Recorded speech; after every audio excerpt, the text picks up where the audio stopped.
ਸੋ attorney ਟਿਰਕੇਨਾ ਜੀ, ਅੱਜ ਆਪਣੀ ਗੱਲਬਾਤ ਦਾ ਸਿਲਸਿਲਾ ਕਿਸ ਪਾਸੇ ਵੱਲ ਨੂੰ ਰਹੇਗਾ? ਜੀ, ਇੱਕ ਡਿਗਨਿਟੀ ਐਕਟ ਆ, ਉਹਦੇ ਬਾਰੇ ਕਾਫੀ ਕਲਾਇੰਟ ਹੀ ਹੁਣ ਅੱਜ ਕੱਲ੍ਹ ਦਾ ਸ਼ੇਅਰ ਕਰ ਦਿੰਦੇ ਕਿ ਕਿਸੇ ਨੇ ਟਿਕਟੌਕ ਤੇ ਆ ਗਿਆ ਉਹ ਗਿਆ, ਇਹਦੇ ਬਾਰੇ ਦੱਸੋ ਕੁਛ ਨਾ। ਤੇ ਜਿੱਦਾਂ ਤੁਸੀਂ ਦੱਸਿਆ ਮੈਮੋਰੀਅਲ ਡੇ ਵੀਕਐਂਡ ਆ, ਥੋੜਾ ਜਿਹਾ ਬਿਜ਼ੀ ਹੋਣਾ ਕੰਮ ਤੇ ਆਪਣੇ ਤਰੀਕਾਂ ਤੁਰਕਾਂ ਵੀ ਕਾਫੀ ਲੱਗੀਆਂ।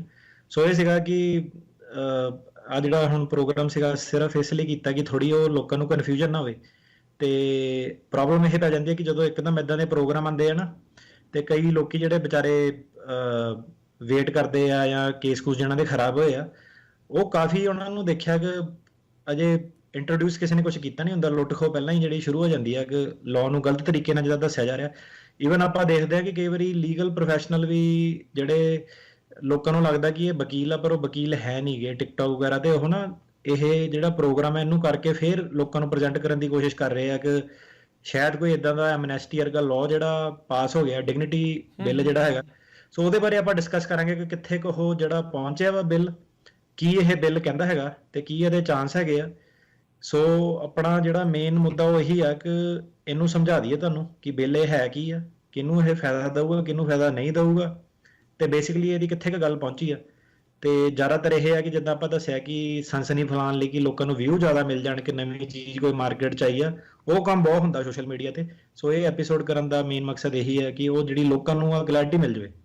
ਜੀ ਜੀ ਬਿਲਕੁਲ। ਅਤੇ ਜੇ ਤੁਸੀਂ ਸਟੀਕ ਸਹੀ ਜਾਣਕਾਰੀ ਹਾਸਿਲ ਕਰਨੀ ਆ ਤਾਂ ਸਾਡਾ ਜਿਹੜਾ ਸ਼ਨੀਚਰਵਾਰ ਦਾ ਜਿਹੜਾ ਪ੍ਰੋਗਰਾਮ ਹੁੰਦਾ ਅਪਡੇਟ ਇਮੀਗ੍ਰੇਸ਼ਨ ਦਾ, ਉਸ ਨੂੰ ਦੇਖਣਾ ਸੁਣਨਾ ਜਿਹੜਾ ਉਹ ਨਾ ਭੁੱਲਿਆ ਕਰੋ, ਤਾਂ ਜੋ ਤੁਹਾਨੂੰ ਲੇਟੈਸਟ ਸਹੀ ਜਾਣਕਾਰੀ ਜਿਹੜੀ ਹੋਵੇ। ਕਈ ਵਾਰੀ ਨਾ ਤੁਸੀਂ ਦੇਖਦੇ ਹੋਵੋਗੇ ਵੀ ਕਈ ਜਾਣੇ ਕਈ ਚੀਜ਼ਾਂ ਦੇ ਉੱਤੇ ਬੋਲ ਰਹੇ ਆ, ਪਰ ਤੁਸੀਂ ਦੇਖਦੇ ਹੋ ਵੀ ਪੰਜਾਬੀ ਰੇਡੀਓ USA ਦੇ ਉੱਤੇ ਜਾਂ ਅਟਾਰਨੀ ਟਿਰਕੇਨਾ ਉਹ ਨਹੀਂ ਦੱਸ ਰਹੇ ਹੁੰਦੇ। ਉਹਦਾ ਮਤਲਬ ਇਹੀ ਆ ਵੀ ਉਸ ਗੱਲ ਦੇ ਵਿੱਚ ਕੋਈ ਬਹੁਤਾ ਜ਼ੋਰ ਨਹੀਂ ਹੁੰਦਾ, ਜਾਂ ਅਜੇ ਉਹ ਕੱਚੀ ਪੱਕੀ ਗੱਲ ਹੁੰਦੀ ਆ, ਅਜੇ ਕੋਈ ਉਸ ਦੀ ਸਪਸ਼ਟ ਨਹੀਂ ਹੁੰਦਾ। ਸੋ ਇਸੇ ਲਈ ਅਸੀਂ ਉਸ ਚੀਜ਼ ਨੂੰ ਅਵੋਇਡ ਕਰਦੇ ਉਹਨਾਂ ਟੌਪਿਕਸ ਨੂੰ ਜਿਹਦੇ ਬਾਰੇ ਕਲੈਰਿਟੀ ਨਾ ਹੋਵੇ, ਜਿਹਦੇ ਬਾਰੇ ਜੋ ਅਸਲ ਦੇ ਵਿੱਚ ਚੱਲ ਰਿਹਾ ਆ, ਜੋ ਪ੍ਰਪੋਜ਼ਡ ਆ ਜਾਂ ਜੇ ਲਾਗੂ ਹੋ ਰਿਹਾ ਆ, ਆਪਾਂ ਸਿਰਫ ਉਸੇ ਚੀਜ਼ ਦੀ ਗੱਲ ਕਰਦੇ ਹਾਂ। ਇਹ ਨਹੀਂ ਆ ਵੀ ਮਨ ਘੜਤ ਗੱਲਾਂ ਕਰਦੀ, ਅੱਛਾ ਜੇ ਆਹ ਹੋ ਜਾਊਗਾ ਤਾਂ ਇੱਦਾਂ ਕਰ ਦਾਂਗੇ, ਉੱਦਾਂ ਹੋ ਗਿਆ ਤਾਂ ਉੱਦਾਂ ਕਰ ਦਾਂਗੇ, ਇੱਦਾਂ ਦੀ ਗੱਲ ਨਹੀਂ। ਜੋ ਸਹੀ ਹੁੰਦਾ ਆ ਉਹੀ ਆਪਾਂ ਕਰਦੇ ਹਾਂ। ਅਤੇ ਅਟਾਰਨੀ ਟਿਰਕੇਨਾ ਜੀ, ਇਸ ਤੋਂ ਪਹਿਲਾਂ ਆਪਾਂ ਡਿਗਨਿਟੀ ਸਟੇਟਸ ਡਿਗਨਿਟੀ ਐਕਟ ਦੀ ਜਿਹੜੀ ਉਹ ਗੱਲ ਕਰੀਏ, ਬਾਰਡਰ ਨੂੰ ਲੈ ਕੇ ਕੀ ਅਪਡੇਟ ਜਿਹੜੀ ਉਹ ਆਪਾਂ ਦੇਖ ਰਹੇ ਹਾਂ। ਆਂਕੜੇ ਆਪਾਂ ਪਿਛਲੀ ਵਾਰ ਵੀ ਸ਼ੇਅਰ ਕੀਤਾ ਸੀ, CBP ਕਹਿੰਦੀ ਆ ਵੀ ਪਹਿਲੋਂ ਦੇ ਨਾਲੋਂ ਲੋਕ ਘੱਟ ਆ ਰਹੇ ਆ। ACLU ਵਾਲੇ ਜਿਹੜਾ ਕੇਸ ਉਹਨਾਂ ਨੇ ਕੀਤਾ ਸੀ, ਹੁਣ ਤਾਂ ਮੈਨੂੰ ਲੱਗਦਾ 2 ਵੀਕ ਹੋ ਗਏ, ਅਦਾਲਤ ਨੇ ਸੁਣਵਾਈ ਲਈ ਉਹ ਵਾਲੀ ਉਸ ਟ੍ਰਾਂਜ਼ਿਟ ਬੈਨ ਦੇ ਉਲਟ ਕੇ ਅਜੇ ਤੱਕ ਨਹੀਂ। ਅਜੇ ਤਾਂ ਟਾਈਮ ਲੱਗਣਾ ਇਹਨੂੰ, ਪਰ ਆਂਕੜੇ ਵਾਕਈ ਘੱਟ ਆ। ਜਿਹੜਾ ਸੀਗਾ ਡਰਾਵਾ ਇਹਨਾਂ ਨੇ ਜ਼ਿਆਦਾ ਦਿੱਤਾ ਸੀਗਾ ਇਲੈਕਸ਼ਨਸ ਕਰਕੇ ਲੋਕਾਂ ਨੂੰ ਕਿ ਪਤਾ ਨਹੀਂ ਟਾਈਟਲ 42 ਹਟਣਾ ਤੇ ਇਮੀਗ੍ਰੈਂਟਾਂ ਨੇ ਨੇਰ ਪਾ ਦੇਣਾ। ਆਰਮੀ ਵਾਲੇ ਵੀ ਇਹਨਾਂ ਨੇ ਭੇਜੇ 1500 ਜਣੇ ਬੰਦੂਕਾਂ ਮਤੱਕਾਂ ਦੇ ਕੇ। ਤੇ ਗੱਲ ਉਹੀ ਸੀਗੀ ਕਿ ਜੇ ਆਹ ਲੋਕੀ ਪਹਿਲੀ ਗੱਲ ਤਾਂ ਮੈਕਸੀਕੋ 'ਚ ਜੇ ਟੈਂਟ ਲਾ ਕੇ ਬਾਰਡਰ ਤੇ ਇੰਨੀ ਦੇਰ ਦੇ ਇੰਨੇ ਮਹੀਨਿਆਂ ਦੇ ਬੈਠੇ ਆ ਸੇਫਲੀ, ਤੇ ਉਹਨਾਂ ਨੇ ਉੱਥੇ ਨਹੀਂ ਕੋਈ ਹੱਲਾ ਕੀਤਾ, ਉੱਥੇ ਨਹੀਂ ਲੜ ਮਾਰ ਕੇ ਇੱਕ ਦੂਜੇ ਨਾਲ ਕੋਈ ਨੁਕਸਾਨ ਕੀਤਾ। ਤੇ ਹੁਣ ਜਦੋਂ ਉਹ ਅਮਰੀਕਾ ਆਏ, ਕੋਈ ਏਦਾਂ ਥੋੜਾ ਕਿ ਇੱਕਦਮ ਹੀ ਉਹਨਾਂ ਨੇ ਕਹਿਣਾ ਕਿ ਚੱਲ ਹੁਣ ਆਪਾਂ ਅਮਰੀਕਾ ਆ ਗਏ ਜਿੱਥੇ ਆਪਾਂ ਆਉਣਾ ਚਾਹੁੰਦੇ ਸੀਗੇ, ਤੇ ਹੁਣ ਆਪਾਂ ਇੰਨੀ ਚਿਰ ਤੋਂ ਲੜੇ ਨਹੀਂ ਤੇ ਆ ਕੇ ਆਪਾਂ ਇੱਥੇ ਕੰਮ ਖਰਾਬ ਕਰਨਾ ਸ਼ੁਰੂ ਕਰ ਦਈਏ। ਸੋ ਏਦਾਂ ਥੋੜਾ ਹੋਣਾ, ਹੁਣ ਲੋਕੀ ਆਪਣੇ ਅਸਾਈਲਮ ਨੂੰ, ਆਪਣੇ ਕੰਮਾਂ ਕਾਰਾਂ ਨੂੰ, ਹੋਰ ਚੀਜ਼ਾਂ ਨੂੰ ਆਉਂਦੇ ਆ, ਹੈ ਨਾ। ਸੋ ਉਹ ਇੱਕ ਜਿੱਦਾਂ ਬਾਈਡਨ ਹੁਣ ਆਉਂਦੇ ਵੀ ਨਾਲੇ ਕਹਿੰਦੇ ਕਿ ਅਸੀਂ ਹਿਊਮੈਨਿਟੇਰੀਅਨ ਇਮੇਜ ਪ੍ਰੈਜ਼ੈਂਟ ਕਰਨੀ, ਏਦਾਂ ਕਰਨਾ। ਤੇ ਉਹਨੂੰ ਕੋਈ ਪੁੱਛੇਗਾ ਯਾਰ ਤੂੰ ਜੇ ਹਿਊਮੈਨਿਟੇਰੀਅਨ ਇਮੇਜ ਪ੍ਰੈਜ਼ੈਂਟ ਕਰਨੀ ਆ, ਫਿਰ ਤੂੰ ਬੰਦੂਕ ਲੈ ਕੇ ਆਰਮੀ ਉਰਮੀ ਕੱਲੀ ਉੱਥੇ ਲਾਉਂਦੇ ਆ। ਪਹਿਲੀ ਗੱਲ ਤਾਂ ਜਿਹੜਾ ਡਰੱਗ ਵਾਲੇ ਆ ਮਾਫੀਆ ਮੂਫੀਆ ਹੈਗਾ, ਉਹਨਾਂ ਨੇ ਕਿਹੜਾ ਬਾਰਡਰ ਥਾਣੀ ਆਉਣਾ, ਉਹਨਾਂ ਨੂੰ ਕਿਹੜਾ ਕੋਈ ਰੋਕ ਸਕਦਾ। ਉਹ ਤਾਂ ਉਦਾਂ ਹੀ ਜਿਹੜੇ ਲੋਕਾਂ ਨੂੰ ਤੇ ਉਹ ਥੋੜਾ ਜਿਹਾ ਦਿਖਾਵਾ ਜਿਹੜਾ ਕਹਿ ਲਓ ਇਲੈਕਸ਼ਨ ਦੇ ਟਾਈਮ ਤੇ ਦੋਨੋਂ ਪਾਰਟੀਆਂ ਜਿਹੜੀਆਂ ਕਰਦੀਆਂ। ਹੁਣ ਜੇ ਤੁਸੀਂ ਸਾਨੂੰ ਸੁਣਦੇ ਆ ਤਾਂ ਇਦਾਂ ਕਿ ਕੋਈ ਇਦਾਂ ਨਹੀਂ ਕਿ ਆਪਾਂ ਡੈਮੋਕ੍ਰੈਟਸ ਦੀ ਫੇਵਰ ਕਰਨੀ ਆ, ਰਿਪਬਲਿਕਨ ਦੀ ਫੇਵਰ ਕਰਨੀ ਆ। ਤੁਹਾਨੂੰ ਇਦਾਂ ਕਿ ਪ੍ਰੋਗਰਾਮ ਆ ਜਿਹੜਾ ਹੁਣ ਇਲੈਕਸ਼ਨ ਸਾਈਕਲ ਆ, ਪਹਿਲਾਂ ਟਰੰਪ ਸੀਗਾ, ਉਹਦੀ ਇਲੈਕਸ਼ਨ ਜਦੋਂ ਆਪਾਂ ਰੇਡੀਓ ਤੋਂ ਸ਼ੋਅ ਸ਼ੁਰੂ ਕੀਤਾ ਉਦੋਂ ਆਪਾਂ ਟਰੰਪ ਦੀ ਪਾਲਿਸੀਆਂ ਦੱਸਦੇ ਸੀਗੇ ਕਿ ਕੀ ਇਹ ਕਹਿੰਦਾ ਵਾ, ਤੇ ਬਾਈਡਨ ਕੀ ਕਹਿੰਦਾ ਸੀ ਕਿ ਇਹ ਗਲਤ ਆ, ਇਹਨੂੰ ਚੇਂਜ ਕਰਨਾ ਚਾਹੀਦਾ। ਫਿਰ ਆਪਾਂ ਬਾਈਡਨ ਦੇ ਹੁਣ ਮਗਰ ਹੋਏ ਕਿ ਉਹਨੇ ਕੀ ਕਿਹਾ। ਤੇ ਹੁਣ ਇਲੈਕਸ਼ਨ ਦਾ ਟਾਈਮ ਆ ਰਿਹਾ, ਹੁਣ ਏਦਾਂ ਜਦੋਂ ਆ ਇਲੈਕਸ਼ਨ ਮੁੱਕਣੀ ਆ, ਤੁਹਾਨੂੰ ਸਾਰਿਆਂ ਨੂੰ ਸਮਝ ਆ ਜਾਣਾ ਕਿ ਕਿੰਨੀ ਕੁ ਐਮਨੈਸਟੀ ਇਹ ਪਾਸ ਕਰਨ ਵਾਲੇ ਹੈਗੇ ਆ ਤੇ ਕਿੰਨੀ ਕੁ ਇਹਨਾਂ ਨੇ ਪਾਸ ਕਰਨੀ ਹੈ। ਇਹਨਾਂ ਦਾ ਉਹ ਹਿਸਾਬ ਕਿਤਾਬ ਆ, ਜੇ 100% ਵੀ ਮੈਜੋਰਟੀ 'ਚ ਆ ਜਾਣ ਨਾ ਡੈਮੋਕ੍ਰੈਟ, ਜਿੱਦਾਂ ਓਬਾਮੇ ਹੋਣੀ ਆਏ ਸੀਗੇ, ਤੇ ਜਦੋਂ ਉਹਨਾਂ ਨੂੰ ਮੌਕਾ ਮਿਲਿਆ ਕਿ ਤੁਸੀਂ ਬਿੱਲ ਪਾਸ ਕਰ ਦਿਓ ਅਨਡਾਕੂਮੈਂਟਡ, ਤਾਂ ਇਹਨਾਂ ਨੇ ਕੋਈ ਨਾ ਕੋਈ ਬਹਾਨਾ ਲਾ ਦੇਣਾ ਕਿ ਨਹੀਂ ਸਾਨੂੰ ਸਾਰਿਆਂ ਨੂੰ ਨਾਲ ਲੈ ਕੇ ਤੁਰਨਾ ਚਾਹੀਦਾ, ਏਦਾਂ ਉਦਾਂ ਇਹ ਉਹ, ਹੈ ਨਾ। ਤੇ ਹੁਣ ਉਹੀ ਬੇਸਿਕਲੀ ਟਾਈਮ ਆ ਗਿਆ ਇਲੈਕਸ਼ਨਸ ਦਾ। ਬਿੱਲ ਤੇ ਬਿੱਲ ਇਹਨਾਂ ਨੇ ਨਵਾਂ ਪੇਸ਼ ਕਰਨਾ ਵਾ, ਤੇ ਟਿਕਟੌਕ ਤੇ ਬੈਠੀ ਜਨਤਾ ਉਹਨਾਂ ਨੇ ਸਨਸਨੀ ਬਣਾਉਣ ਲਈ, ਆਪਣੀ ਆਡੀਅੰਸ ਵਧਾਉਣ ਲਈ ਉਹਨਾਂ ਨੇ ਉਹੀ ਬਿੱਲ ਪੜ੍ਹਨਾ ਕਿ ਆਹ ਆ ਗਿਆ ਉਹ ਆ ਗਿਆ। ਜਨਤਾ ਵੀ ਉਹਨਾਂ ਨੂੰ ਸੁਣ ਕੇ ਥੋੜਾ ਜਿਹਾ ਮਜ਼ਾ ਲੈਣਾ ਚਾਹੁੰਦੀ ਕਿ ਦੇਖੀਏ ਕਿ ਕੀ ਨਵੀਂ ਚੀਜ਼ ਆਈ ਆ। ਨਵੀਂ ਚੀਜ਼ ਦਾ ਮਤਲਬ ਇਹ ਹੈ ਕਿ ਜਦੋਂ ਬਿੱਲ ਪਾਸ ਹੋ ਗਿਆ ਉਹਨੂੰ ਨਵੀਂ ਚੀਜ਼ ਕਹਿੰਦੇ ਆ। ਜਦੋਂ ਇੱਕ ਪਾਸੇ ਦੀ ਸਿਰਫ ਇੰਟਰੋਡਕਸ਼ਨ ਹੋਈ ਆ, ਉਹ ਸਿਰਫ ਪੋਲਿਟਿਕਸ ਲਈ ਉਹਨਾਂ ਨੇ ਤੀਰ ਛੱਡਿਆ ਕਿ ਆਹ ਆ ਜਾਣਾ ਉਹ ਆ ਜਾਣਾ। ਸੋ ਹੁੰਦਾ ਕੀ ਆ ਕਿ ਇਲੈਕਸ਼ਨ ਦੇ ਟਾਈਮ ਤੇ ਇੰਨੇ ਕੁ ਬਿੱਲ ਆ ਜਾਂਦੇ, ਲੋਕਾਂ ਨੂੰ ਇੰਨੀ ਕਨਫਿਊਜ਼ਨ ਹੋ ਜਾਂਦੀ ਜਦੋਂ ਸੋਚਦੇ ਕਿ ਆਹ ਵਕੀਲ ਆਹ ਕਹੀ ਜਾਂਦਾ, ਦੂਜਾ ਵਕੀਲ ਉਹ ਕਹੀ ਜਾਂਦਾ। ਸੋ ਜਨਤਾ ਨੂੰ ਇਹ ਨਹੀਂ ਪਤਾ ਲੱਗਦਾ ਕਿ ਕਿਹੜਾ ਬਿੱਲ ਪਾਸ ਹੋਇਆ ਕਿਹੜਾ ਬਿੱਲ ਵਾ। ਤੇ ਪਿਛਲੀ ਵਾਰੀ ਜਿੱਦਾਂ ਸੀਗਾ ਐਗਰੀਕਲਚਰ ਵਾਲਾ, ਜਦੋਂ ਸੀਗਾ ਇਹ ਕਹਿੰਦੇ ਸੀਗੇ ਕਿ ਆਪਾਂ ਕਰਨਾ ਵਾ, ਤੇ ਉਹਦੇ ਵਿੱਚ ਸਾਨੂੰ ਲੋਕਾਂ ਨੇ ਆ ਕੇ ਕਿਹਾ ਕਿ ਜਿਹਨਾਂ ਨੂੰ ਡਿਪੋਰਟ ਕਰਤਾ ਸੀਗਾ ਵਕੀਲ ਸਾਹਿਬ, ਇੱਕ ਇੰਡੀਆ ਦੇ ਜਿਹੜੇ ਬੰਦੇ ਡਿਪੋਰਟ ਸੀਗੇ ਉਹਨਾਂ ਕੋਲ ਪੈਸੇ ਲੈ ਲਏ ਕਿ ਭਾਈ ਤਾਂ ਬਿੱਲ ਪਾਸ ਹੋ ਗਿਆ, ਉਹਨਾਂ ਨੇ ਜਿਹੜੇ ਡਿਪੋਰਟ ਕੀਤੇ ਆ ਉਹ ਬੰਦੇ ਵਾਪਸ ਵਗਾ ਲੈਣੇ। ਜਨਤਾ ਵੀ ਇਦਾਂ ਦੀ, ਉਹਨਾਂ ਨੇ ਪੈਸੇ ਦੇ ਵੀ ਦਿੱਤੇ ਕਿ ਉਹਨੂੰ ਹੋ ਗਿਆ ਕਿ ਯਾਰ ਰਾਤੋਂ ਰਾਤ ਹੁਣ ਵੀ ਇਦਾਂ ਦਾ ਪਾਸ ਹੋ ਜਾਣਾ। ਉਹਨਾਂ ਨੂੰ ਕੀ ਲੋੜ ਪਈ ਆ ਜਿਹੜੇ ਡਿਪੋਰਟ ਕੀਤੇ ਹੋਏ ਬੰਦੇ ਇੰਡੀਆ ਤੋਂ ਮੰਗਾਣੇ ਆ, ਹਨਾ। ਉਹ ਤਾਂ ਇੱਥੇ ਵਾਲਿਆਂ ਨੂੰ ਕੱਢਣ ਨੂੰ ਫਿਰਦੇ ਆ, ਜਿਨ੍ਹਾਂ ਦੀਆਂ ਤਰੀਕਾਂ ਸਾਡੀਆਂ। ਇੱਥੇ ਜੱਜ ਨੂੰ ਕਹਿੰਦਾ ਕਿ ਭਾਈ ਇਹਦੀ ਸੁਣ ਲਾ ਤਰੀਕ, ਉਹ ਕਹਿੰਦਾ ਨਹੀਂ ਮੈਂ ਡਿਸਮਿਸ ਕਰ ਦੇਣਾ। ਸੋ ਇਦਾਂ ਨਹੀਂ ਕਿ ਬਿੱਲ ਪਾਸ ਹੋ ਗਿਆ ਰਾਤੋਂ ਰਾਤ ਕੁਝ ਚੇਂਜ ਹੋ ਜਾਣਾ। ਜਿਹੜਾ ਸਿਸਟਮ ਆ ਓਵਰਆਲ ਉਹ ਉਦਾਂ ਦਾ ਉਦਾਂ ਹੀ ਰਹਿਣਾ ਵਾ। ਉਦਾਂ ਦਾ ਉੱਤੇ ਰਹਿਣਾ ਜੀ, ਬਿਲਕੁਲ ਤੇ ਜੀ। ਸੋ ਗੱਲ ਕਰੀਏ ਹੁਣ ਬਿੱਲ, ਹਾਂਜੀ, ਡਿਗਨਿਟੀ ਐਕਟ ਦੇ ਉੱਤੇ ਆਪਾਂ ਜੇ ਆਈਏ, ਇਹ ਕਹਿੰਦੇ ਵੀ ਅਚਨਚੇਤੇ ਬਾਈ ਪਾਰਟੀਜ਼ਨ ਬਿੱਲ ਇੰਟਰੋਡਿਊਸ ਹੋ ਗਿਆ। ਦੋਨੋਂ ਹੀ ਪਾਰਟੀਆਂ ਨੂੰ ਪਤਾ ਨਹੀਂ ਲੱਗਾ ਇਹ ਕਿੱਧਰੋਂ ਆ ਗਏ ਦੋ ਜਾਣੀਆਂ ਜਿਨ੍ਹਾਂ ਨੇ ਬਿੱਲ ਇੰਟਰੋਡਿਊਸ ਕੀਤਾ। ਕੀ ਆ ਇਸ ਬਿੱਲ ਦੇ ਵਿੱਚ? ਇਹ ਤਾਂ ਜੀ ਸਾਨੂੰ ਵੀ ਕਲਾਇੰਟਾਂ ਨੇ ਦੱਸਿਆ, ਦੇ ਤੇਰੇ ਦੀ ਲਿੰਕ ਤੇ ਲਿੰਕ, ਫਲਾਨੀ ਵਕੀਲ ਬੋਲਦੀ ਪਈ, ਫਲਾਨਾ ਵਕੀਲ ਬੋਲਦਾ ਪਿਆ। ਮੈਂ ਕਿਹਾ ਭਰਾਵਾ ਇਹ ਰਾਤੋਂ ਰਾਤ ਕੀ ਕਰਤਾ, ਹੁਣੇ ਤਾਂ ਜੱਜ ਮੋਰੇ ਜਾ ਕੇ ਆਏ ਆ, ਹੁਣ 4 ਵਜੇ ਤੋਂ ਬਾਅਦ ਰਾਤ ਨੂੰ ਕੀ ਚੇਂਜ ਹੋ ਗਿਆ। ਤੇ ਜਨਤਾ ਵੀ ਚੱਲ ਵੀ ਧੱਕ ਦਿੰਦੀ ਅੱਗੇ ਕਿ ਪਤਾ ਨਹੀਂ ਕਿਹੜਾ ਡਿਗਨਿਟੀ ਦਾ ਹੁਣ ਮਤਲਬ ਕੀ ਹੈਗਾ ਕਿ ਇੱਜ਼ਤ। ਤੁਸੀਂ ਕੀ ਕਹਿੰਦੇ ਡਿਗਨਿਟੀ ਨੂੰ ਪੰਜਾਬੀ ਚ ਕਿੱਦਾਂ ਟਰਾਂਸਲੇਟ ਹੁੰਦਾ ਵਾ ਭਲਾ? ਡਿਗਨਿਟੀ ਹਾਂ ਇੱਜ਼ਤ ਹੀ ਆ, ਵੀ ਲੋਕਾਂ ਦਾ ਸਨਮਾਨ ਕਰਦਾ, ਇੱਜ਼ਤ ਰੱਖਣੀ ਹੈ ਨਾ। ਬਿੱਲ ਦਾ ਨਾਮ ਦੇਖੋ ਡਿਗਨਿਟੀ ਐਕਟ, ਇਮੀਗ੍ਰੈਂਟਾਂ ਲਈ ਡਿਗਨਿਟੀ।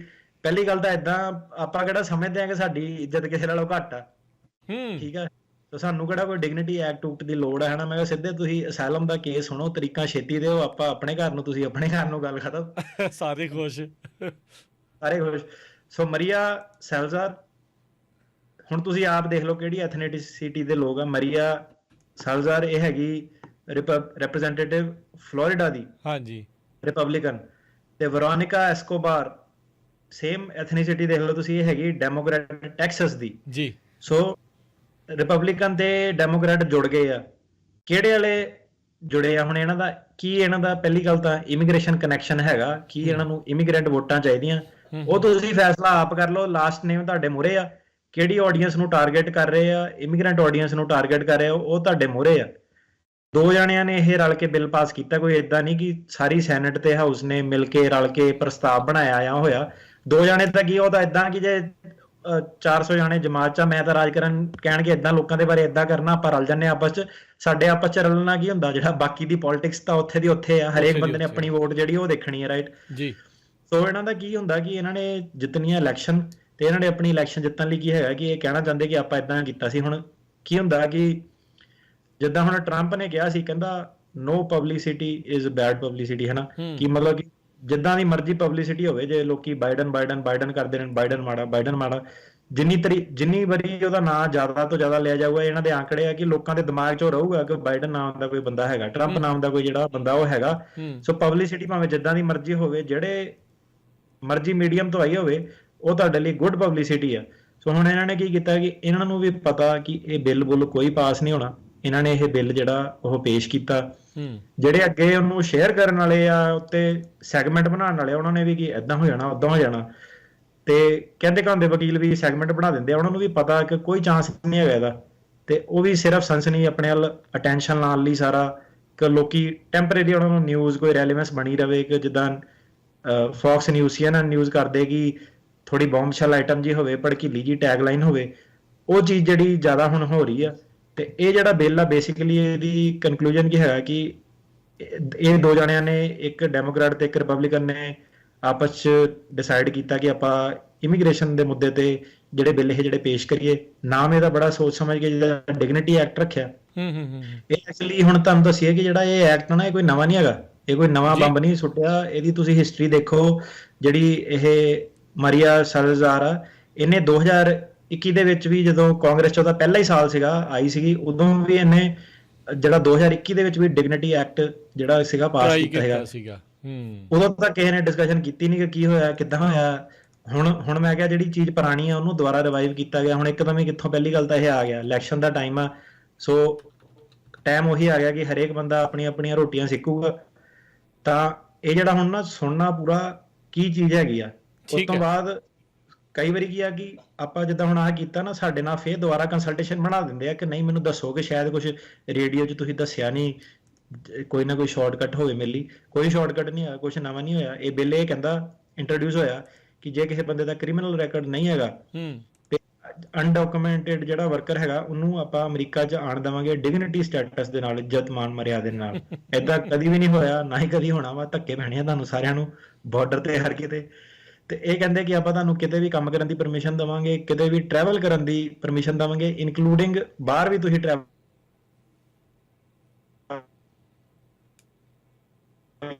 ਜਿਹੜੇ ਲੀਗਲੀ ਵਰਤੋਂ ਆਏ ਉਹਨਾਂ ਨੂੰ ਤਾਂ ਵਰਕ ਪਰਮਿਟ ਟਰੈਵਲ ਡਾਕੂਮੈਂਟ ਉਹਨਾਂ ਦੇ ਪਾਸ ਨਹੀਂ ਹੋ ਰਹੇ। ਸੋ ਇਹ ਕਹਿੰਦੇ ਕਿ ਤੁਸੀਂ ਜਿਹੜੀ $700 ਫੀਸ ਆ ਉਹ ਦੇਣੀ ਆ 7 ਸਾਲਾਂ ਤੱਕ ਕੱਚੇ ਬੰਦੇ ਨੇ। ਤੇ ਠੀਕ ਹੈ। ਟੋਟਲ ਜਿੱਦਾਂ $5000 ਇਹਨਾਂ ਦਾ ਜਿਹੜਾ ਬਣਦਾ, $5000 ਜਿਹੜੀ ਤੁਸੀਂ ਸਰਕਾਰ ਨੂੰ ਪੇ ਕਰਨਾ ਜਦੋਂ ਤੁਹਾਨੂੰ ਇਹ ਡਿਗਨਿਟੀ ਸਟੇਟਸ ਮਿਲਿਆ। ਤੇ ਤੁਹਾਡੇ ਜਿਹੜੇ ਪੇਰੋਲ ਟੈਕਸਿਸ ਆ ਉਹ ਹੁਣ ਜਿੱਦਾਂ 7% ਹੁੰਦੇ ਆ ਨਾਰਮਲੀ, ਹੈ ਨਾ, 7-8% ਦੇ ਲਾਗੇ ਜਿਹੜੇ ਫਲੋਟ ਕਰਦੇ ਆ। ਤੇ ਪੇਰੋਲ ਟੈਕਸਿਸ ਨੂੰ ਇਹ ਕਹਿੰਦੇ ਕਿ 7% ਤੋਂ ਘਟਾ ਕੇ 1.5% ਕਰ ਦਾਂਗੇ, ਹੈ ਨਾ। ਠੀਕ ਹੈ। ਤੇ ਇਹਦੇ ਵਿੱਚ ਕਿਉਂਕਿ ਜਿਹੜੇ ਤੁਸੀਂ ਯੂਐਸ ਦੇ ਪ੍ਰੋਗਰਾਮ ਆ ਤੁਹਾਡੇ ਹੈਲਥ ਕੇਅਰ ਸਾਰੇ, ਉਹ ਤੁਸੀਂ ਐਲੀਜੀਬਲ ਨਹੀਂ ਹੈਗੇ, ਤਾਂ ਕਰਕੇ ਜਿਹੜਾ ਉਹਨਾਂ ਨੂੰ ਟੈਕਸ ਦਾ ਰਿਬੇਟ ਦੇ ਰਹੇ ਆ 7 ਤੋਂ 1.5% ਕਰ ਰਹੇ ਆ। ਹੂੰ ਤੇ ਇਹ ਕਹਿੰਦੇ ਆ ਕਿ ਤੁਸੀਂ ਆਪਣੀ ਹੈਲਥ ਕੇਅਰ ਲਈ ਆਪ ਰਿਸਪੌਂਸਿਬਲ ਆ, ਤੁਹਾਨੂੰ ਜਿਹੜੇ ਪਬਲਿਕ ਬੈਨੀਫਿਟ ਵਗੈਰਾ ਉਹ ਕੋਈ ਨਹੀਂ ਦਿੱਤੇ ਜਾਊਗੇ। ਹੂੰ ਸੋ $700 ਇਹਨਾਂ ਨੇ ਕਿਹਾ ਹਰ ਸਾਲ ਤੁਸੀਂ ਦੇਣਾ 7 ਸਾਲਾਂ ਲਈ। ਹੂੰ ਤੇ ਉਹ ਜਿਹੜਾ ਹੈਗਾ ਤੁਹਾਨੂੰ ਫਿਰ ਸਿਟੀਜ਼ਨ ਦੇ ਵੱਲ ਪਾਥਵੇ ਉਹਦੇ ਵੱਲ ਲੈ ਜਾਊਗਾ। ਹੁਣ ਇਹ ਕੀ ਕਹਿੰਦੇ ਆ ਕਿ ਇਹਦੇ ਬਿੱਲ ਉਹਨਾਂ ਨੇ ਆਪਣੀ ਧਾਰਨਾ ਕੱਢੀ ਆ ਕਿ ਇਹ 10-20 ਮਿਲੀਅਨ ਲੋਕੀ ਕੱਚੇ ਇੱਥੇ ਹੈਗੇ ਆ, ਸਾਰੇ ਜਾਣੇ $700 ਦੇਊਗੇ। ਮੰਨ ਲਓ ਜੇ ਤੁਸੀਂ $1000 ਦੇ ਹਿਸਾਬ ਨਾਲ ਵੀ ਔਨ ਐਵਰੇਜ ਲਓ, $5000 ਕਹਿੰਦੇ ਟੋਟਲ ਉਹਨਾਂ ਨੂੰ ਦੇਣਾ ਪੈਣਾ। ਹੂੰ ਤੇ ਇਹ ਕਹਿੰਦੇ ਕਿ ਜਿਹੜੀ ਇਹ ਪੈਸੇ ਇਕੱਠੇ ਹੋਣੇ ਆ ਬਿਲੀਅਨਸ ਆਫ ਡਾਲਰ, ਇਹ ਕਹਿੰਦੇ ਇਕੱਠਾ ਹੋ ਜਾਣਾ ਸਾਡੇ ਕੋਲ ਇਦਾਂ ਕਰਕੇ। ਤੇ ਇਹ ਜਿਹੜੇ ਬਿਲੀਅਨ ਆਫ ਡਾਲਰ ਆ ਇਹ ਬਾਰਡਰ ਸਿਕਿਉਰਿਟੀ ਦੇ ਉੱਤੇ ਆਪਾਂ ਲਾਣਾ। ਤੇ ਜਿਹੜਾ 1.5% ਟੈਕਸ ਜਿਹੜਾ ਹੈਗਾ ਇਹ ਵਰਕਰ ਜਿਹੜੀ ਟ੍ਰੇਨਿੰਗ ਹੋਣੀ ਹੈ, ਜਿਹੜੇ ਬਾਰਡਰ ਸਿਕਿਉਰਿਟੀ ਤੇ ਵਰਕ ਫੋਰਸ ਲੱਗਣੀ ਆ ਉਹਨਾਂ ਦੇ ਵੱਲ ਜਾਊਗਾ। ਤੇ ਤਾਂ ਇਹਨਾਂ ਦਾ ਪ੍ਰਸਤਾਵ ਇਹ ਆ। ਹੁਣ ਤੁਸੀਂ ਆਪ ਦੇਖੋ, ਮੈਨੂੰ ਤਾਂ ਇਹਦੇ 'ਚ ਕੋਈ ਸੈਂਸ ਨਹੀਂ ਲੱਗਦੀ ਵਾਲੇ ਬਿੱਲ 'ਚ ਕਿ ਬਾਰਡਰ ਸਿਕਿਉਰਿਟੀ ਕਹਿੰਦੇ ਟਾਈਟ ਕਰ ਦੇਣੀ ਆ, ਬਾਕੀ ਜਿਹੜਾ 1.5% ਲਾਣਾ ਉਹਨਾਂ ਜਿਹੜੇ EMPLOYEE ਆ ਵਰਕਰ ਆ ਉਹਨਾਂ ਦੀ ਟ੍ਰੇਨਿੰਗ ਹੋ ਜਾਣੀ ਆ। ਤੇ ਉਹਨਾਂ ਨੇ ਕਮੈਂਟ ਆਪਣੇ ਵੱਲੋਂ ਮਾਰਿਆ ਕਿ ਇਹਦੇ ਕਰਕੇ ਅਸੀਂ ਅਮਰੀਕਨ ਪੋਪੂਲੇਸ਼ਨ ਨੂੰ ਇਹ ਦੱਸਣਾ ਚਾਹੁੰਦੇ ਆ ਕਿ ਜਿਹੜੇ ਅਨਡਾਕੂਮੈਂਟਡ ਵਰਕਰ ਆ ਉਹ ਅਮਰੀਕਨ ਲੋਕਾਂ ਤੋਂ ਖੋਹ ਨਹੀਂ ਰਹੇ, ਸਟੀਲ ਨਹੀਂ ਕਰ ਰਹੇ ਹੈਗੇ, ਉਹ ਕੰਟਰੀਬਿਊਟ ਕਰ ਰਹੇ ਹੈਗੇ ਆ। ਪਹਿਲੀ ਗੱਲ ਤਾਂ ਜੇ ਕੰਟਰੀਬਿਊਟ ਕਰ ਰਹੇ ਆ, ਜੇ ਸਾਰੇ ਬੰਦੇ 7% ਦੇ ਰਹੇ ਆ ਤਾਂ 7% ਦੇਣ ਦੋ ਇਮੀਗ੍ਰੈਂਟਾਂ ਨੂੰ, ਤਾਂ ਕੋਈ ਪ੍ਰੋਬਲਮ ਹੀ ਨਹੀਂ ਹੈਗੀ। ਉਹ ਤਾਂ ਤੁਹਾਨੂੰ ਕਹਿ ਨਹੀਂ ਦੇ ਕਿ ਸਾਨੂੰ ਸਾਡਾ ਟੈਕਸ ਘਟਾਓ, ਸਾਨੂੰ 1.5% ਕਰੋ। ਉਹ ਤਾਂ ਕਹਿੰਦੇ ਪਾਥਵੇ ਦਿਓ। ਉਹ ਇਹ ਕਹਿ ਰਹੇ ਮੇਰੀ 36 ਤਰੀਕ ਦਿਓ, ਸਿਸਟਮ ਨੂੰ ਉਹ ਕਰੋ।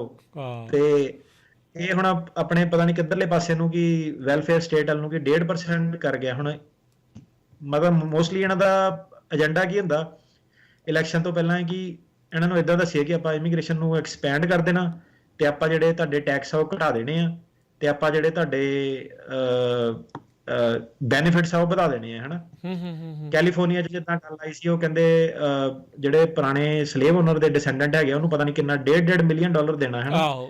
ਕੈਲੀਫੋਰਨੀਆ ਮੈਂ ਕਿਹਾ $1.5 ਮਿਲੀਅਨ ਦੇਣਾ। ਬਿੱਲ ਕੌਣ ਦਊਗਾ? ਬਿੱਲ ਕਹਿੰਦੇ ਜਿਹੜੇ ਲੋਕੀ ਪੈਸੇ ਬਣਾ ਰਹੇ ਆ ਉਹਨਾਂ ਦੇ ਟੈਕਸ ਇਨਕਰੀਜ਼ ਕਰੋ, ਹਨਾ। ਮੈਂ ਕਿਹਾ ਬਾਕੀ ਸਾਰੇ ਵੈਲਫੇਅਰ ਕਰੀ ਜਾਣ, ਜਿਹੜਾ ਬੇਚਾਰਾ ਕੰਮ ਕਰਨ ਵਾਲਾ ਉਹਨੂੰ ਤੁਸੀਂ ਟੰਗ ਦੋ ਉਹਨੂੰ। ਹੁਣ $1.5 ਮਿਲੀਅਨ ਕਹਿੰਦਾ ਉਹਨੂੰ ਦੇਣਾ। ਤੇ ਰੈਜ਼ੀਡੈਂਸੀ ਪਤਾ ਨਹੀਂ ਕਿੰਨੀ ਮੰਗੀ ਹੈ ਕਿ 6 ਮਹੀਨੇ ਕੈਲੀਫੋਰਨੀਆ 'ਚ ਰੈਜ਼ੀਡੈਂਸ ਹੋਣਾ ਚਾਹੀਦਾ ਵਾ, ਜੋ ਵੀ ਉਹਨਾਂ ਦਾ ਹਿਸਾਬ ਕਿਤਾਬ ਹੈਗਾ। ਤੇ ਪਹਿਲਾਂ ਇਹਦਾ ਦੇਖ ਲਓ ਕਿੰਨੀ ਕੁ ਸਲੇਵਰੀ ਹੁੰਦੀ ਸੀਗੀ, ਕਿੱਥੇ ਉਹਦੀ ਹਿਸਟਰੀ ਆ। ਕੈਲੀਫੋਰਨੀਆ ਐਕਵਾਇਰ ਕਦੋਂ ਕੀਤਾ, ਐਕਸਪੈਂਸ਼ਨ ਕਦੋਂ ਹੋਈ ਵੈਸਟਵਰਡ। ਇੱਥੇ ਹੋਰ ਵੀ ਲੋਕੀ ਬਥੇਰੇ ਆ, ਇਕੱਲੇ ਮਤਲਬ ਇੱਕ ਕਮਿਊਨਿਟੀ ਐਥਨੀਸਿਟੀ ਦੇ ਲੋਕਾਂ ਨੇ ਥੋੜਾ ਕੰਮ ਕੀਤਾ। ਇੱਥੇ ਚਾਈਨੀਜ਼ ਵੀ ਆਏ ਆ, ਏਸ਼ੀਅਨ ਵੀ ਆਏ ਆ, ਸਿੱਖ ਵੀ ਆਏ ਆ। 100 ਸਾਲ ਤੋਂ ਪੁਰਾਣਾ ਇਤਿਹਾਸ ਆ। ਕਿੰਨੀ ਕੁ ਪਿੱਛੇ ਜਾ ਕੇ ਤੁਸੀਂ ਮਤਲਬ ਕਿ ਪੈਸੇ ਲੋਕਾਂ ਨੂੰ ਵੰਡੋਗੇ, ਰਾਈਟ। ਸੋ ਹੁਣ ਇਲੈਕਸ਼ਨ ਦਾ ਟਾਈਮ ਹੈ, ਇਦਾਂ ਦੇ ਬਹੁਤ ਚੀਜ਼ਾਂ ਜਿਹੜੀਆਂ ਹੋ ਰਹੀਆਂ। ਹੁਣ ਜਦੋਂ ਤੁਸੀਂ ਕਹਿਣਾ ਕਿ $1.5 ਮਿਲੀਅਨ ਤੁਹਾਨੂੰ ਦੇ ਦੇਣਾ, ਜਨਤਾ ਤਾਂ ਫਿਰ ਆਪ ਹੀ ਤੁਹਾਨੂੰ ਵੋਟ ਜਿਹੜੀ ਪਾਊਗੀ, ਰਾਈਟ। ਜਦੋਂ ਤੁਸੀਂ ਕਹਿਣਾ ਕਿ $5000 ਖਰਚ ਕੇ ਤੁਹਾਨੂੰ ਪਾਥਵੇ ਦੇ ਦੇਣਾ ਵਾ, ਤੇ ਜਨਤਾ ਨੇ ਤਾਂ ਆਪ ਹੀ ਵੋਟ ਪਾਣੀ ਆ ਕਿ ਉਹਨੂੰ ਲੱਗਦਾ ਕਿ ਸ਼ਾਇਦ ਇਹੀ ਬੰਦਾ ਮੈਨੂੰ ਸੇਵ ਕਰੂਗਾ। ਇਹ ਸੇਮ ਵੇ ਆ ਜਦੋਂ ਇੰਡੀਆ ਦੇ ਵਿੱਚ ਇਲੈਕਸ਼ਨਾਂ ਤੋਂ ਪਹਿਲਾਂ ਨਹੀਂ ਸੀ ਵੀ ਕਾਲਾ ਧਨ ਵਾਪਸ ਆਏਗਾ, 15 ਲੱਖ ਤੁਹਾਡੇ ਖਾਤਿਆਂ 'ਚ ਜਮ੍ਹਾਂ ਹੋਊਗਾ। ਬਸ ਇਹ ਉਹੀ ਜੁਮਲਾ ਆ, ਹੋਰ ਕੁਝ ਨਹੀਂ ਆ। ਤੇ ਕਹਿੰਦੇ ਕਿ ਫਿਰ ਉਸ ਤੋਂ ਬਾਅਦ ਜਦੋਂ ਤੁਹਾਡਾ ਡਿਗਨਿਟੀ ਸਟੇਟਸ ਮੇਨਟੇਨ ਹੋ ਗਿਆ, ਡਿਗਨਿਟੀ ਮਤਲਬ ਕਿ ਤੁਸੀਂ $700 ਦੇ ਦਿੱਤੇ ਹਰ ਸਾਲ ਉਹਨਾਂ ਨੂੰ 7 ਸਾਲਾਂ ਤੱਕ, ਫਿਰ ਤੁਹਾਡੀ ਡਿਗਨਿਟੀ ਫਿਰ ਤੁਹਾਨੂੰ ਮਿਲ ਜਾਣੀ ਆ। ਤੇ ਉਸ ਤੋਂ ਬਾਅਦ ਤੁਹਾਡਾ ਸਿਟੀਜ਼ਨਸ਼ਿਪ ਦਾ ਪ੍ਰੋਸੈਸ ਜਿਹੜਾ ਉਹ ਚਾਲੂ ਹੋ ਜਾਊਗਾ। ਫਿਰ ਤੁਹਾਨੂੰ ਫਿਰ ਦੁਬਾਰਾ 5 ਸਾਲ ਲਈ ਫਿਰ ਪੈਸੇ 700 ਕਰਕੇ ਦੋਗੇ, ਫਿਰ ਦੁਬਾਰਾ ਤੁਸੀਂ $5000 ਦਿਓਗੇ ਤੇ ਫਿਰ ਤੁਹਾਡਾ ਸਿਟੀਜ਼ਨਸ਼ਿਪ ਤੁਹਾਨੂੰ ਜਿਹੜੀ ਮਿਲ ਜਾਊਗੀ। ਤੇ ਇੱਕ ਕਲੌਜ਼ ਇਹਨਾਂ ਨੇ ਰੱਖੀ ਆ ਕਿ ਆਪਾਂ ਇੱਕ ਦਫ਼ਤਰ ਬਣਾ ਦੇਣਾ, ਉਹਨੂੰ ਆਪਾਂ ਨਾਂ ਰੱਖਣਾ ਗਵਰਨਮੈਂਟ ਅਕਾਊਂਟੇਬਿਲਟੀ ਆਫਿਸ। ਇਹ ਜਿਹੜਾ ਗਵਰਨਮੈਂਟ ਪਰ ਸਿਟੀਜ਼ਨ ਤੁਹਾਨੂੰ ਦੇਣੀ ਆਪਾਂ ਉਦੋਂ ਹੀ ਆ ਜਦੋਂ ਜਿਹੜਾ ਗਵਰਨਮੈਂਟ ਅਕਾਊਂਟੇਬਿਲਟੀ ਆਫਿਸ ਆ ਉਹ ਸਾਰੇ ਜਣੇ ਆਪਸ ਚ ਸਲਾਹ ਕਰਕੇ ਇਹ ਡਿਕਲੇਅਰ ਕਰੂਗੇ ਕਿ ਜਿਹੜਾ ਬਾਰਡਰ ਆ ਉਹ 1 ਸਾਲ ਤੋਂ ਵੱਧ ਸਿਕਿਉਰ ਹੋ ਗਿਆ। ਮਤਲਬ ਕਿ ਜਦੋਂ ਉਹਨਾਂ ਦਾ ਐਲਾਨ ਹੋਊਗਾ ਕਿ ਹੁਣ ਬਾਰਡਰ ਤੇ ਕੋਈ ਖਤਰਾ ਨਹੀਂ, ਹੁਣ ਸਾਰਾ ਸਿਕਿਉਰ ਹੋ ਗਿਆ। ਇੱਥੇ ਰੱਖ ਕੁੰਡੀ ਫਸਾ ਲਈ ਉਹਨਾਂ ਨੇ। ਦੱਸੋ ਇਹ ਬਾਰਡਰ ਕਿਹੜਾ ਵਾਲਾ ਸਿਕਿਉਰ ਹੋਣਾ, ਮੈਨੂੰ ਦੱਸੋ ਜੇ ਕੈਨੇਡਾ ਹੁਣ ਵਾਲਾ ਬੰਦੇ ਨੂੰ ਸਿਟੀਜ਼ਨ ਕਿਹੜੇ ਵਾਲਾ? ਮੈਂ ਕਿਹਾ ਜੇ ਸਿਟੀਜ਼ਨਸ਼ਿਪ ਏਦਾਂ ਵੰਡਣ ਲੱਗ ਪਏ, ਡਿਗਨਿਟੀ ਦੇਣ ਲੱਗ ਪਏ, ਜੇ ਅੱਜ 10 ਮਿਲੀਅਨ ਆ ਕੱਲ ਨੂੰ 50 ਮਿਲੀਅਨ, ਫਿਰ ਮੈਂ ਕੱਲ ਨੂੰ ਤਾਂ ਸਾਰਾ ਇੰਡੀਆ ਹੀ ਆ ਜਾਊਗਾ। ਡਿਗਨਿਟੀ ਵਾਲਾ ਬਾਰਡਰ ਕਿੱਦਾਂ ਕਦੋਂ ਸਿਕਿਉਰ ਹੋਣਾ, ਕਿੱਦਾਂ ਸਿਕਿਉਰ ਹੋਣਾ? ਕੋਈ ਡੈਡਲਾਈਨ ਰੱਖੀ ਉਹਦੀ? ਤੁਸੀਂ ਸਿੱਧੇ ਓਪਨ ਐਂਡਡ ਛੱਡਿਆ ਪਿਆ ਕਿ 7 ਸਾਲ ਪੈਸੇ ਦਿਓ। ਕਦੋਂ ਲੋਕਾਂ ਨੇ ਪੈਸੇ ਦੇਣੇ ਸ਼ੁਰੂ ਕਰਨੇ ਆ, ਕਦੋਂ ਉਹਨਾਂ ਦਾ ਉਹ ਸ਼ੁਰੂ ਹੋਣਾ? ਸੋ ਇਹਨਾਂ ਦੇ ਹਿਸਾਬ ਨਾਲ ਵੀ ਜੇ ਚੱਲੀਏ 7 ਸਾਲ ਤੇ 5 ਸਾਲ 12 ਸਾਲ ਦੀ ਗੇਮ ਹੋ ਗਈ ਆਹ। ਤੇ ਉਸ ਤੋਂ ਬਾਅਦ ਕਹਿੰਦੇ ਕਿ ਜਿਹੜਾ ਗਵਰਨਮੈਂਟ ਅਕਾਊਂਟੇਬਿਲਟੀ ਆਫਿਸ ਆ ਉਹ ਡਿਸਾਈਡ ਕਰੂਗਾ ਜਦੋਂ ਸਾਨੂੰ ਦੱਸੂਗਾ ਕਿ ਹੁਣ 1 ਸਾਲ ਹੋ ਗਿਆ ਬਾਰਡਰ ਹੁਣ ਪੂਰਾ ਸਿਕਿਉਰ ਆ, ਫਿਰ ਆਪਾਂ ਜਿਹੜੀ ਸਿਟੀਜ਼ਨਸ਼ਿਪ ਆ ਉਹ ਵੰਡਣੀ ਸ਼ੁਰੂ ਕਰਨੀ ਆ।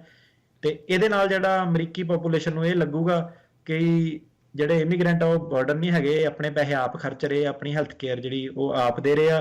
ਤੇ ਜਿਹੜੇ ਇਹ ਕਹਿੰਦੇ ਆ ਕਿ ਜਿਹੜੀ ਆਪਾਂ ਨਾ ਬਾਰਡਰ ਤੇ ਜਿਹੜੀ ਬਾਰਡਰ ਪੁਲਿਸ ਹੈਗੀ ਆ, ਜਿਹੜੀ ਪੁਲਿਸ ਹੈਗੀ ਉਹਨੂੰ ਹਟਾ ਦੇਣਾ ਆਪਾਂ, ਤੇ ਉਹਦੀ ਜਗ੍ਹਾ ਆਪਾਂ ਹਿਊਮੈਨਿਟੇਰੀਅਨ ਕੈਂਪਸ ਬਣਾ ਦੇਣੇ। ਕਿ ਜਿਹੜੀ ਬਾਰਡਰ ਪੁਲਿਸ ਆ ਉਹਨਾਂ ਨੂੰ ਹੁਣ ਇਹ ਕਹਿ ਰਹੇ ਆ ਕਿ ਜਿਹੜੀ ਬਾਰਡਰ ਪੁਲਿਸ ਆ ਉਹ ਲੋਕਾਂ ਨਾਲ ਸਹੀ ਵਤੀਰਾ ਨਹੀਂ ਕਰਦੀ, ਉਹਨਾਂ ਨੂੰ ਸਹੀ ਤਰੀਕੇ ਨਾਲ ਟਰੀਟ ਨਹੀਂ ਕਰਦੀ। ਜਿੱਦਾਂ ਹੁਣ ਇੱਥੇ ਵੀ ਕੈਂਪੇਨ ਚੱਲਿਆ, ਤੁਸੀਂ ਦੇਖੋ ਕਿ ਠੀਕ ਆ ਪੁਲਿਸ ਧੱਕਾ ਧੁੱਕਾ ਕਰਦੀ ਆ, ਪਰ ਲੋਕੀ ਕਈ ਵਾਰੀ ਜ਼ਿਆਦਾ ਹੋ ਜਾਂਦੇ ਥੋੜਾ ਜਿਹਾ ਕਿ ਨਹੀਂ ਪੁਲਿਸ ਨੂੰ ਹਟਾ ਦਿਓ, ਡੀਫੰਡ ਕਰ ਦਿਓ, ਪੁਲਿਸ ਕੋ ਪਾਵਰਾਂ ਖੋਲੋ।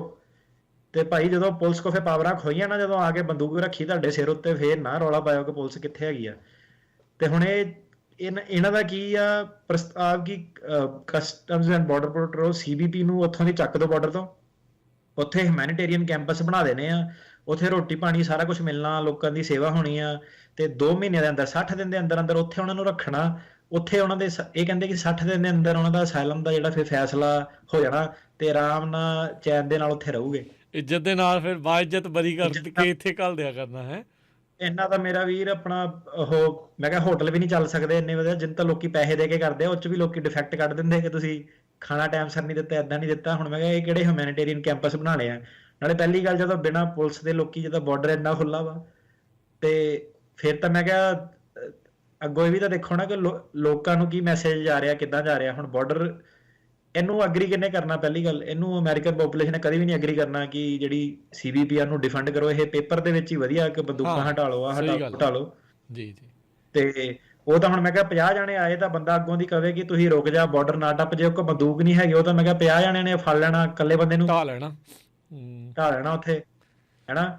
ਤੇ ਉਹਦੀ ਉਹ ਤੇ ਇਹ ਹੈ ਕਿ ਇਹ ਜਿਹੜਾ ਹੁਣ ਰੂਲ ਆ ਇਹ ਪਾਸ ਹੋ ਰਿਹਾ, ਇਹਨੂੰ ਦੱਸਣ ਦਾ ਮਕਸਦ ਇਹੀ ਸੀਗਾ ਕਿ ਤੁਹਾਨੂੰ ਦੱਸਿਆ ਕਿ ਕਿੱਡਾ ਫਜ਼ੂਲ ਇਹ ਜਿਹੜੀ ਚੀਜ਼ ਹੈਗੀ ਆ। ਇਹਦੇ ਉੱਤੇ ਆਪਣੀ ਜਿਹੜੇ ਦਿਨ ਰਾਤ ਨਾ ਗਵਾਇਓ, ਇਹਦਾ ਕੋਈ ਪਾਸ ਪੂਸ ਹੋਣ ਦਾ ਸਕੋਪ ਨਹੀਂ ਹੈਗਾ ਤੇ ਇਹ ਕਦੀ ਵੀ ਜਿਹੜਾ ਪਾਸ ਨਹੀਂ ਹੋਣਾ ਮੇਰੇ ਹਿਸਾਬ ਨਾਲ ਜੀ। ਸੋ ਇਹ ਇੱਕ ਵਾਰੀ ਫੇਰ ਗੱਲਬਾਤ ਦੇ ਵਿੱਚ ਇੱਕ ਵਾਰੀ ਫੇਰ ਦੱਸਦੇ ਜਾਈਏ, ਇਹ ਪ੍ਰਪੋਜ਼ਲ ਆ, ਇਹ 2 ਬੀਬੀਆਂ ਜਿਹੜੀਆਂ ਕਾਂਗਰਸ ਵੂਮਨ ਆ ਉਹਨਾਂ ਨੇ ਮਿਲ ਕੇ, ਇੱਕ ਰਿਪਬਲਿਕਨ ਇੱਕ ਡੈਮੋਕ੍ਰੇਟ ਆ, ਦੋਨੋਂ ਹੀ ਲਟੀਨਾ ਡਿਸੈਂਟ ਦੀਆਂ ਆ। ਤੇ ਉਹਨਾਂ ਨੇ ਇਹ ਪ੍ਰਪੋਜ਼ ਜਿਹੜਾ ਡਿਗਨਿਟੀ ਐਕਟ ਜਿਹੜਾ ਉਹ ਪ੍ਰਪੋਜ਼ ਕੀਤਾ, ਜਿਸ ਦੇ ਵਿੱਚ ਤਕਰੀਬਨ 12 ਸਾਲ ਦੇ ਵਿੱਚ ਤੁਸੀਂ $10,000 ਦਿਓ ਤੇ ਫਿਰ ਕਹਿੰਦੇ ਵੀ ਤੁਹਾਡੀ ਪਾਥਵੇ ਟੂ ਸਿਟੀਜ਼ਨਸ਼ਿਪ ਅਸੀਂ ਜਿਹੜੀ ਉਹ ਬਣਾਵਾਂਗੇ। ਤੇ ਉੱਦਾਂ ਤਾਂ ਮਾੜੀ ਨਹੀਂ ਹੈ, ਸੁਣਨ ਨੂੰ ਤਾਂ ਬਹੁਤ ਵਧੀਆ ਚੀਜ਼ ਜਿਹੜੀ ਉਹ ਲੱਗਦੀ ਆ। ਫਿਰ ਗਵਰਨਮੈਂਟ ਅਕਾਊਂਟੇਬਿਲਟੀ ਆਫਿਸ ਜਿਹੜਾ ਆਲਰੇਡੀ ਚੱਲਦਾ ਆ ਉਹ ਆਖੂਗਾ ਹਾਂ ਜੀ ਸਾਲ ਹੋ ਗਿਆ, ਹੁਣ ਬਾਰਡਰ ਆਪਣਾ ਪੂਰਾ ਸਿਕਿਉਰ ਆ, ਪੁਲਿਸ ਅਸੀਂ ਉੱਥੋਂ ਚੱਕਤੀ ਆ, ਉੱਥੇ ਹੋਸਟਲ ਆਪਾਂ ਬਣਾਤੇ ਆ, ਤੇ ਉਹਦੇ ਕਰਕੇ ਆ। ਜੇ ਹੋ ਜਾਵੇ ਤਾਂ ਮਾੜਾ ਨਹੀਂ, plan sounds too good to be true, ਪਰ ਪਾਸ ਹੋਣ ਦੇ ਚਾਂਸਿਸ ਉਸਦੇ ਕਾਫੀ ਘੱਟ ਲੱਗਦੇ ਆ। ਕਿਸੇ ਨੇ ਕਮੈਂਟ ਪਾਇਆ ਟਿਕਟੌਕ ਤੇ, ਕਹਿੰਦਾ ਭਾਜੀ ਇਹ ਇੱਜ਼ਤ ਤੇ ਜਵਾਈ ਦੀ ਨਹੀਂ ਹੁੰਦੀ। ਸਹੀ ਗੱਲ ਆ, ਸਾਰੇ ਕੇ ਜਵਾਈ ਦੀ ਨਹੀਂ ਇੰਨੀ ਇੱਜ਼ਤ ਜਿੰਨੀ ਇਹਨਾਂ ਨੇ ਸਾਰਿਆਂ ਦੀ ਜਿਹੜੀ ਇਹ ਕਰਨੀ ਹੈ। ਸੋ ਟਰੂ, ਸਹੀ ਗੱਲ ਆ।